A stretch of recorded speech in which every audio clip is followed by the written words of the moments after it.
একা একা গুগল পাতি পালকা চলে মালের গাতি একা একা গুগল পাতি পালকা চলে মালের পাতি। ওইটা থাম থাম, ভিডিও বুঝলি বিশাল বি হইব কিন্তু কমেন্টে মুখ করব। আরে বন্ধু, তোরা এবার ভাল বার্তা সরকে কি করতা সরেন না? বন্ধু আমরা তো টিপটপ ভিডিও বানাই হারছি। আর এটা টিপটপ ভিডিও না, টিকটক ভিডিও। আচ্ছা, তোরা যে সারাদিন এবার ভাল বারে টিকটক ভিডিও বানাস, তোর কি কোনো কাম কাজ নাই?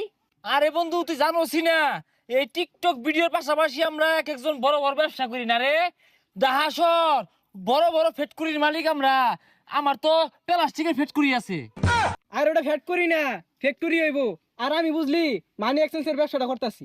আমার ব্যবসাটা এগর দুইজনের থেকে আর বেড়া বড়। যা কফি চা সাপ্লাই সব আমার হাত দিও, আমি এই বিজনেসটা করি। যাক ভালো হয়েছে, তোরা তো তাহলে বিরাট বড় ব্যবসায়ী। তোরা টিকটক করতে না কি করবি? যাই আমিও যাই ঢাকা, তুই চাকরি বাকরি পাই নাহি। বন্ধু শুনাইছে কারো? হ্যালো, চৌরাস্তায় মানি এক্সচেঞ্জের হিরিক লাগছে। ও হানি আইতাছি, বন্ধু থাক যাই আমি। এই আমার ফোন আইছে রে।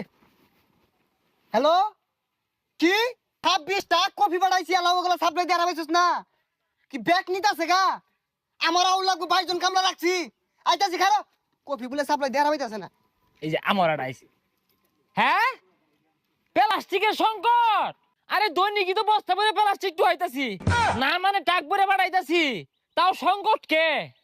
আচ্ছা আচ্ছা, আমি এখন 10 টাক প্লাস্টিক ব্যবস্থা করতেছি। হ্যাঁ আইতাছি আইতাছি, বন্ধু থাক। সর্বনাশ, এরা তো খালি টাকের গপ পড়তাছে, কেউ মানি এক্সচেঞ্জ করতেছে।